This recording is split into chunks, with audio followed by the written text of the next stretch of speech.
Get one, yes, but what about second boulder?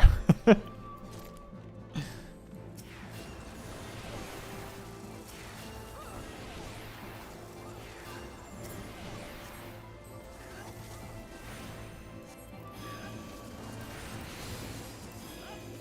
didn't even know that, Sleepy Black. Thanks.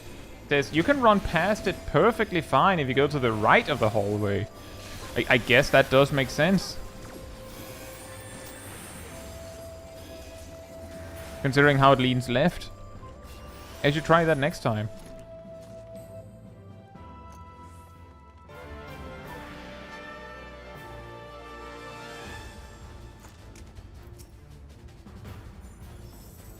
Yeah, just tank the rock. Just tank the rock, guys.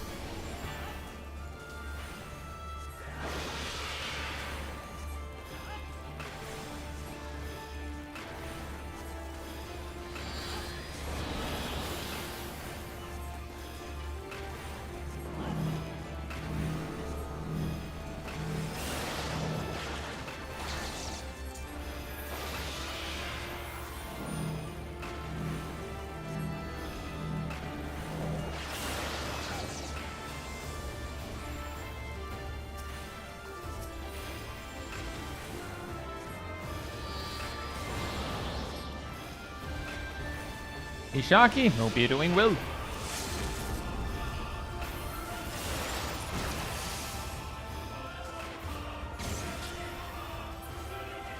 Oh no!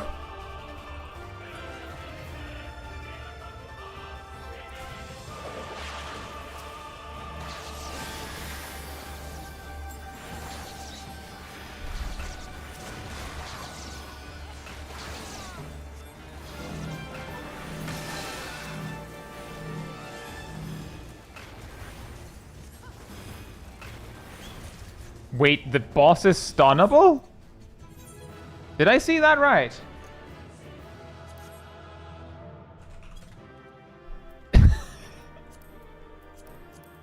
Or did it get stunned by the wings being broken?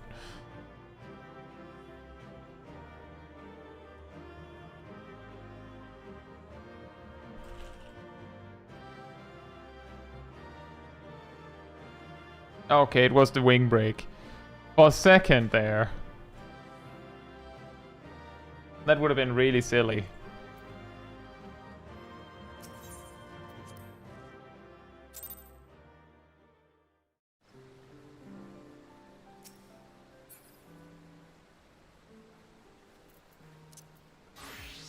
I will queue when it says 59.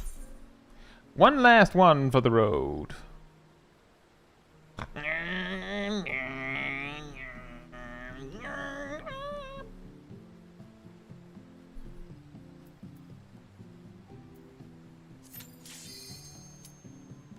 Where did we land? In a 4-man.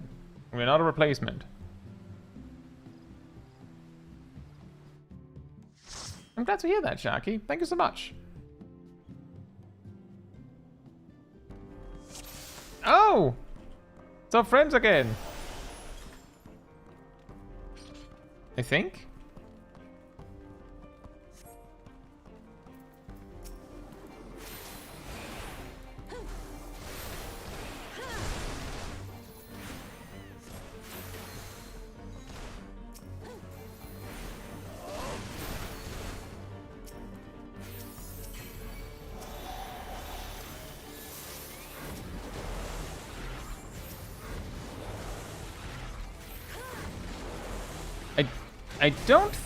I don't know if it's the same 3 people, but I'm pretty sure that's Kim.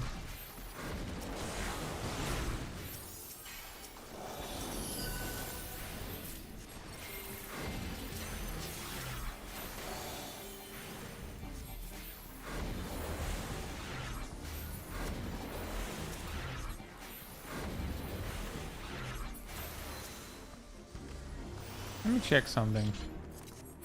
Oh, then I don't know. Unless... Nope. No idea. I was thinking maybe someone decided to run this for a relic weapon reason. I don't know.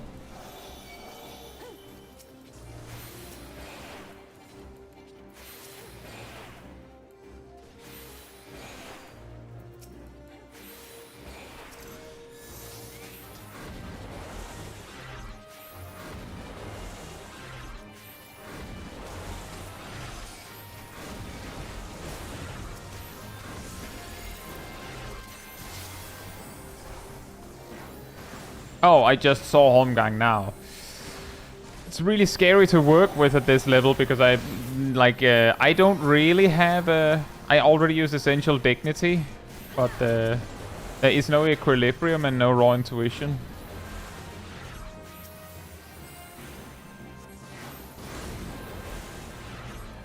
But also in the context of I don't think we needed Holmgang either, but I just saw it when it was too late to benefit from it.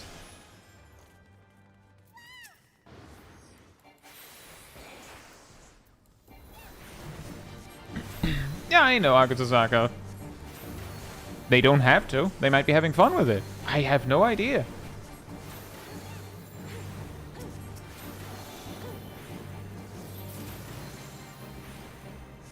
Sprint runs out before you're even halfway. Well, I mean, that's normal.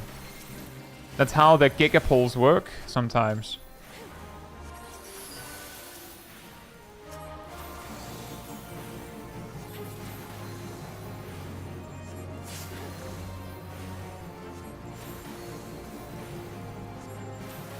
There is no Easter Bunny, there is no Tooth Fairy, and there is no Raw Intuition. Oh. Oh, man. So you're saying I have to heal? Oh, man.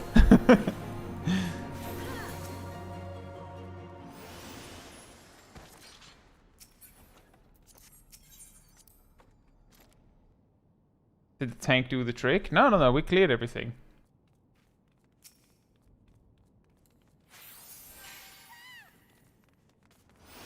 The trick, K, is if you keep running, then most A Realm Reborn dungeon mobs run about as fast as a player. So if you just keep going, then unless they're ranged, they will basically just run behind you for the whole time. That might not be how it actually feels, but like if you run in a pretty direct path, then like they'll catch up to you as you turn the corners and such. But if you just only do that and then run in a straight line, then you can get really far by just going and going and going.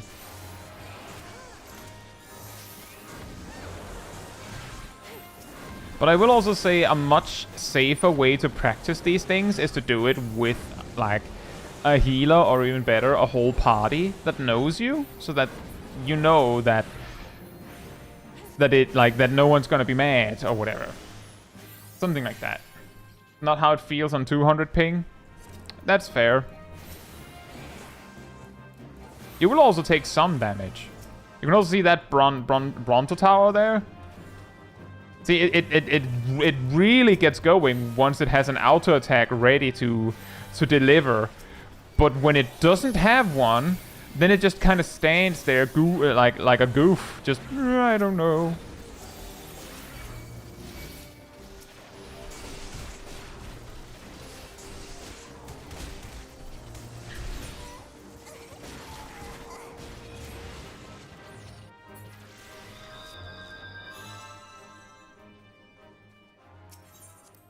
I thought I saw Omgang.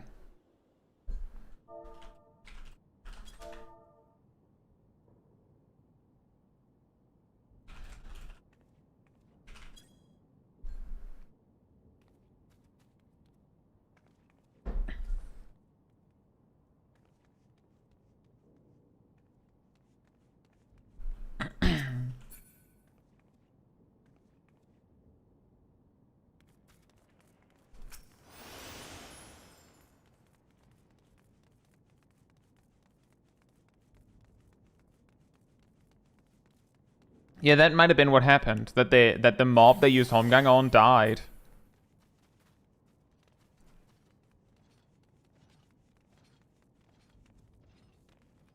I might also have just seen it wrong.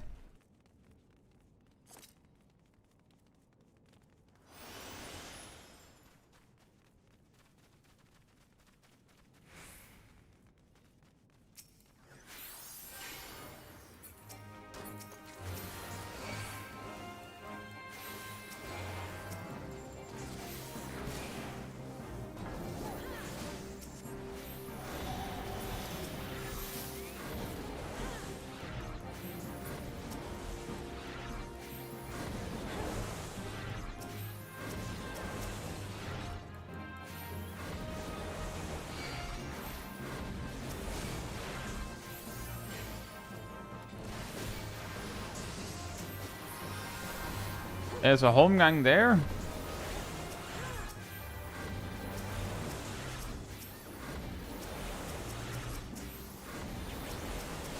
Doesn't look like it was used on anything, but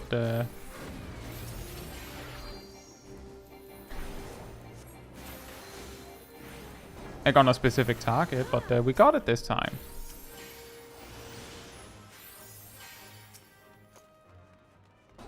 It was a little bit early, but again, in this level range, Holmgang is really awkward to use.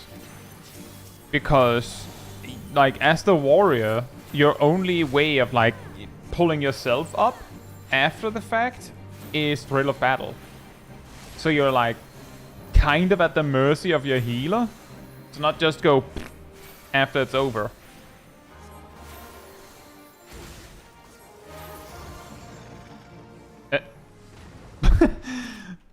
Oh. It died so quickly that I was shocked that it was dead. Like, wait, what?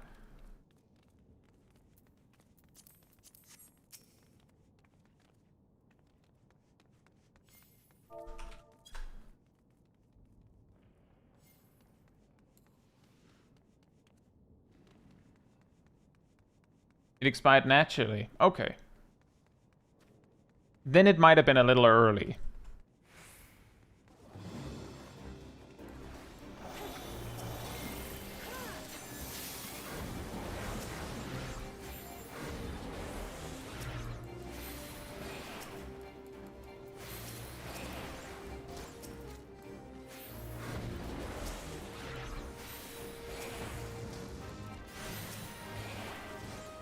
Hasting error. Hope you're doing well.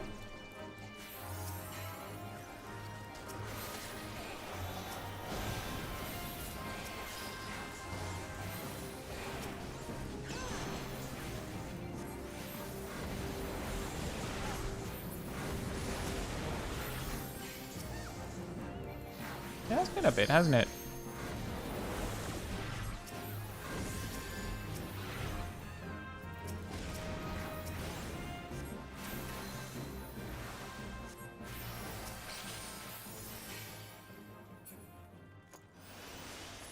Hey May, hope you're doing well.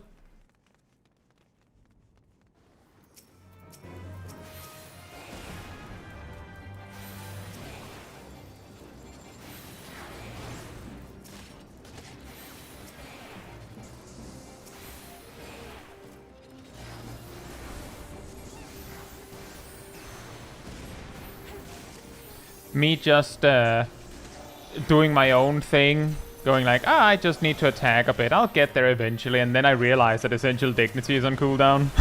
Wait! No! Congratulations, Zaf!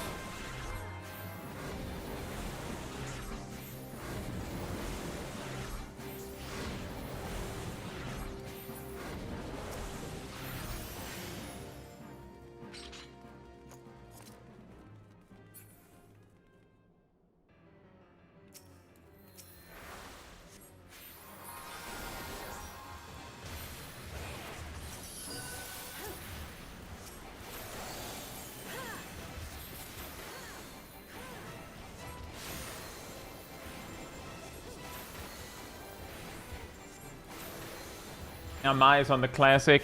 I could be playing Final Fantasy XIV right now.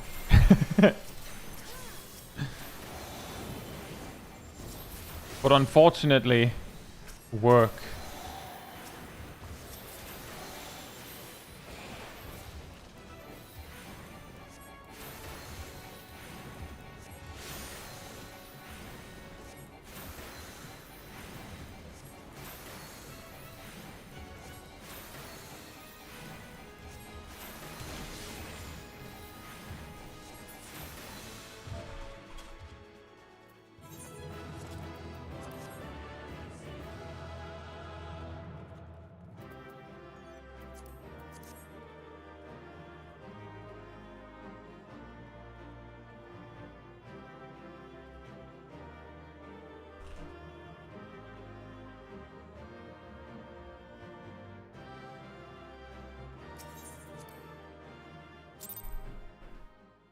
We did it! We did the thing!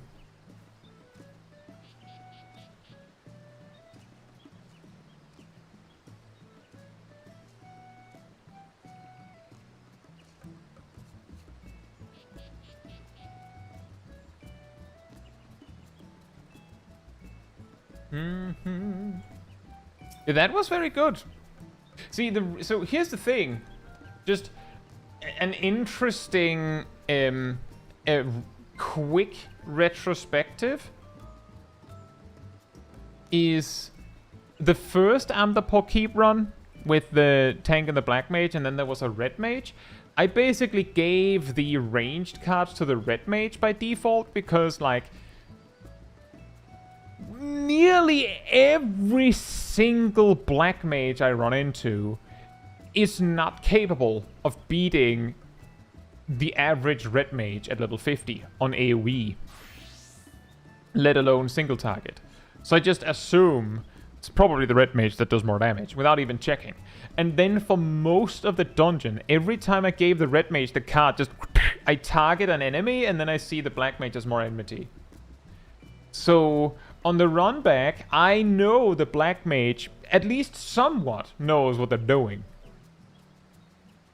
So I pay a lot more attention. I did somewhat alternate a little bit more on their spear cards, but I do feel like I leaned more towards giving black mage spear cards this time around, because now I knew that they know what they're doing. Was it a random queue, Kim? was it a random queue?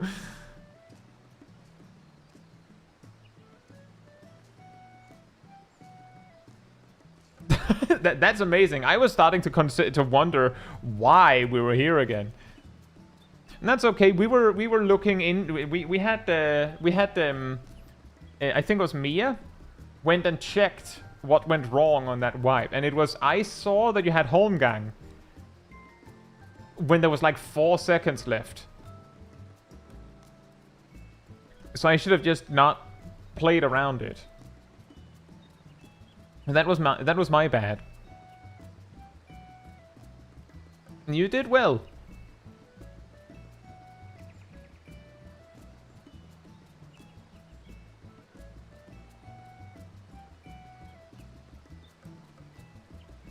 I mean, Agatha-saka, pause for a moment, remember where you are, and consider that in 99% of content, you can actually get away with just kind of whatevering your cards, and you can still beat the boss. So going, you don't need to, is the way that we get cure bots at level 100. That's how it happens. It doesn't matter if they attack. Isn't that an amazing loop around to something we talked about like 3 hours ago? Is that not fantastic? Don't need to doesn't mean that you can't. Or shouldn't try. Technically, that's different, not attacking. Not thinking about using your cooldowns?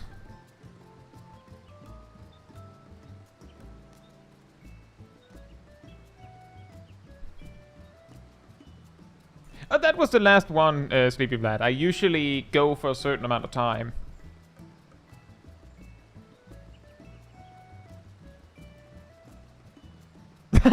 Kim says, my husband was watching your Black Mage video on YouTube earlier, and when he saw you, he was like, is that the guy? Saga says 3% on tank or 6% on a Black Mage isn't really huge. It can be huge, because the Black Mage may be able to do twice the damage of the tank. So it's like saying, do you want 3% of the tank's damage or 12% of the tank's damage? At that point, we can start to go, well, at that point, who cares, right? Whatever. Just, no, you don't have to use it. It doesn't matter. Why even bother maintaining it? Just use full thrust combo. It's way better.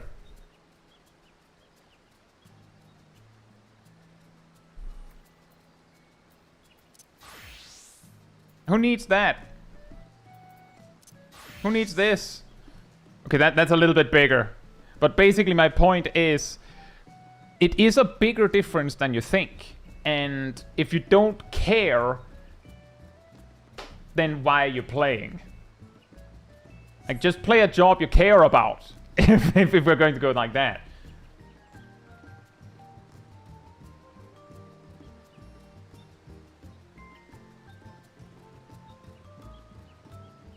I mean, I could imagine that would be scary, Kim. Watch a guide for a job that is pretty difficult to play, and then you queue in, and then you land in duty with the teacher. I'll say, I will probably be taking a closer look at how he did in when I review the footage for the Mental Roulette video later. But considering he was keeping up with a red mage and he was keeping up with a machinist, he was not doing badly.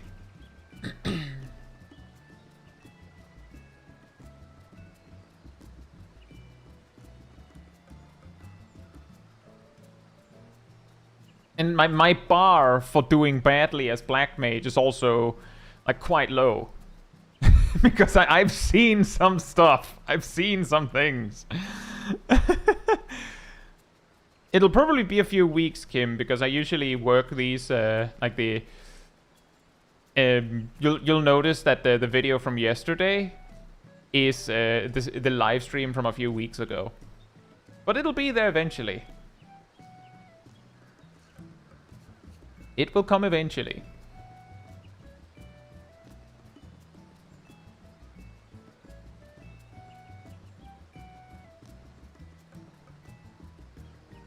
But I am genuinely saying that the bar for doing decently well on Black Mage is quite low.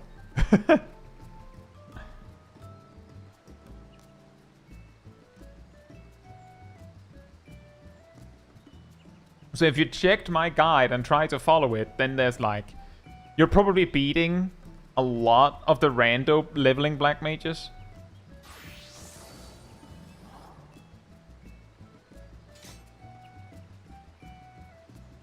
What is right, Akatosaka?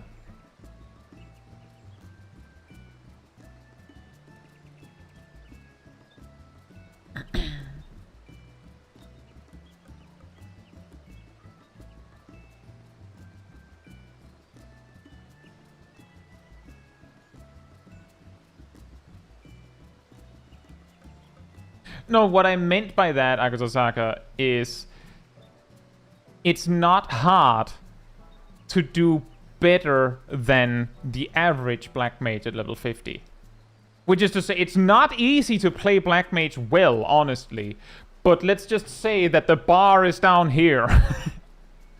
Like, playing Black Mage well is hard. But beating the average level 50 Black Mage is quite easy. Because Black Mage is really hard. The bar is Ice Mage. Level 50 Black Mage is arguably harder to play than level 60 Black Mage. If you've seen my Transpose Lines Black Mage Tricks video, you'll see how complicated it can get at level 50. As it is, this Black Mage baseline is pretty much cast Fire until no mana, then cast Ice until full mana, isn't it? Close. The basics of Black Mage is straight up maintain Thunder, cast Fire, cast Fire spells intended for damage. So not Fire 3 for the most part. Until you have no MP left. Then switch to Ice, either through Blizzard 3 or Transpose or something, depending on your level, and then use Blizzard 1, for instance. So spells intended for spamming in Ice, so not Blizzard 3, typically, until you have full MP, and then go back into Fire, either through Fire 3 or Transpose, depending on level situation. The places where it starts to become more complicated is if you are in like, I actually have multiple videos on this. The specific level range of 35 to 41. So before you get Firestarter, but after you get Fire 3, spamming Fire 3 in Astral Fire and then using Fire 1 when you can't afford Fire 3 anymore is a gain, which is ridiculous. It's a minuscule gain, but technically it is actually a gain to do that. If you can finish the casts without getting interrupted, right? Really long cast times. And then when you get Firestarter at 42, you of course want to cast Firestarter Fire 3s, and with the introduction of Blizzard 3 at level 35, I go over this in my Transpose Lines video as well, the existence of Blizzard 3 introduces the thing I refer to as UI1B3 Swiftcast.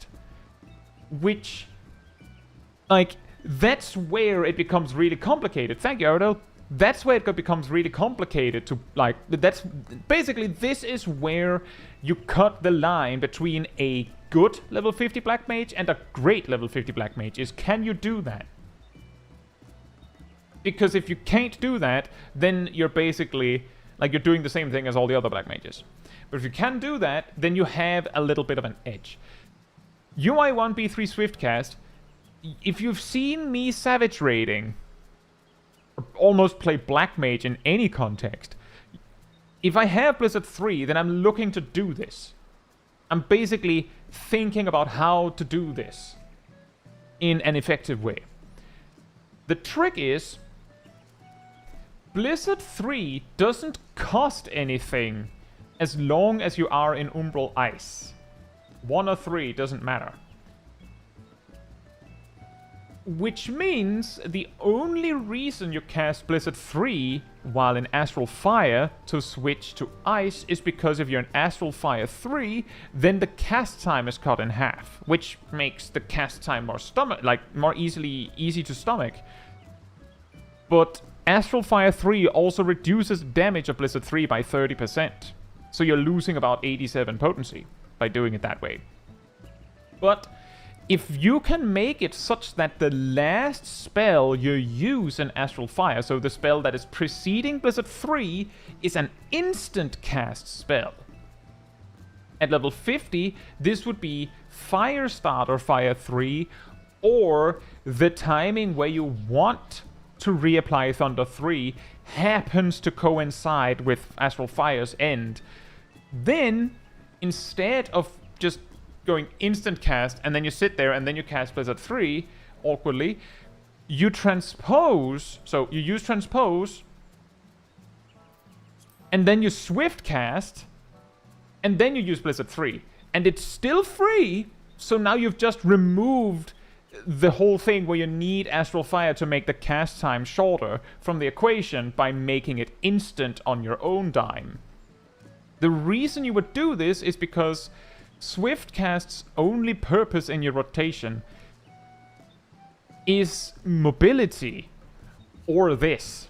This is the only way that you can turn a situation that would otherwise have been a damage loss into a damage gain. So essentially this trick means that you're gaining 87 potency, and you can do it about once a minute. That's where it becomes really hard. And the reason why this becomes really complicated at level 50 is because, and I actually show that in the transpose line video, like, I have this whole, like, basically just a whole screen of text. Because when you're about to end an Astral Fire state, like about 2 or 3 casts from ending it, somewhere around there, you go into this huge flowchart of options depending on, is Swiftcast available? Is Thunder about to end? Did you get Firestarter, which is a random thing? And depending on what things you get, you might include Flare in the ending of your Astral Fire state on single target, where you could have used Fire 1. and gain damage from it. But that's also the reason why, like, because there is so much complexity at the top of the potential of Black Mage. That's also why I'm like, Black Mage is really hard, but it's not that hard to beat the bad Black Mages. But it's really hard to beat the, like, to actually beat the rest, because you're all doing the same thing.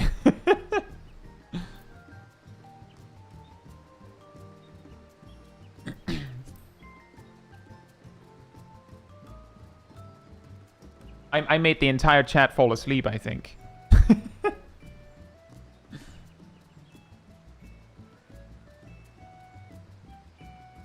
It's the moment I started talking about Black Mage optimization, you just hear like a lullaby music.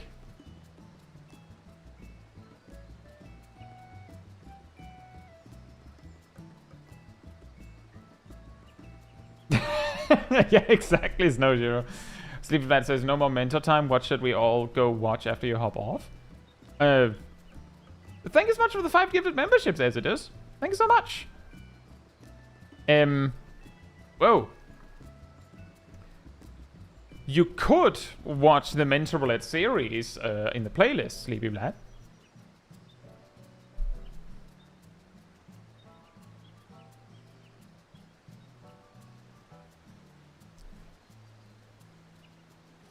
Well, the reason why I talk about it like that, Agato Saga, is because a lot of people know, like, the very basics of Black Mage. Hey, Joshua. Hope you're doing well.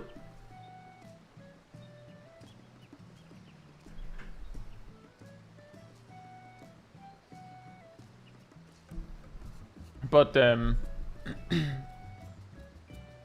is also, by the way, Agato Saga, the reason why I'm like, I explain it in a video, and then I explain it in a different way here, and then like I explain it in a video, is because if you later go, I want to get the more like streamlined explanation, then in the video, for the most part, I'll be like, and then you use Fire 1, and then Fire 1's tooltip appears. And I'm like, UI 1 B3 Swiftcast. I show Blizzard 3, I explain exactly how it works, like all of it with tooltips, so you don't really need to know in full detail how it works. Things like that. Sleepy Light says I've watched them all like 4 times. Fair enough. You could watch the Small Kai MSQ Rewind Replay series. If you need something new. Those are kind, like, some of them are kind of old. A lot of them are kind of old. They're from Endwalker. That's me playing through the MSQ again. You could also watch the Mentor Roulette series again. Have you watched the Endwalker part of the Mentor Roulette series? There's like nearly 20 episodes, I think.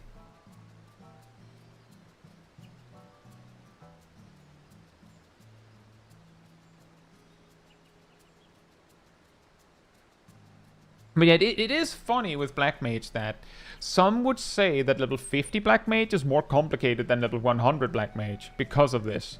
Because there is a random element to it. Hard to say. A little bit subjective, I think.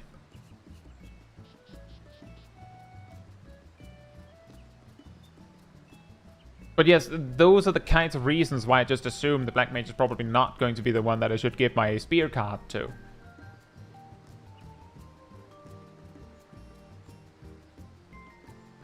And then sometimes I get surprised.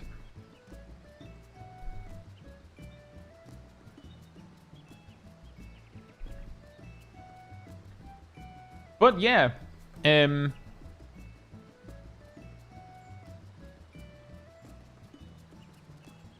Al's very first mini-cac pot is a jackpot. Oh, nice. But yeah, with that said, I think this is where we will round up the stream. So,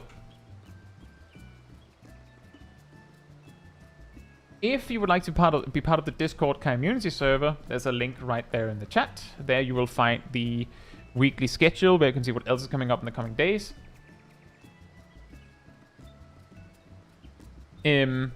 You'll also find, I usually update this on a Monday. You'll also find the announcement room with links to videos and streams, and I put them out. And if you grab the reminder, in the reminder role in the role assignment room, you get a notification whenever I post a video or stream as well as an extra one around 15 minutes before stream starts, so you can catch it right when we go live. And if you'd like to support the channel even more directly, you can become a member over on YouTube, you can subscribe over on Twitch, you can follow, you can do all that goodness. You can also super chat, you can cheer, all the stuff. And if you don't like any of that, there's also the Ko-Fi link that Ariel posted right there in the chat. It all helps support me and the channel directly, so I can do stuff like this with all of you. So thank you so much for the support. But that'll be it from me tonight. So good night, good morning, afternoon, or evening, depending on where in the world, and I hope to see you all very soon. Bye bye.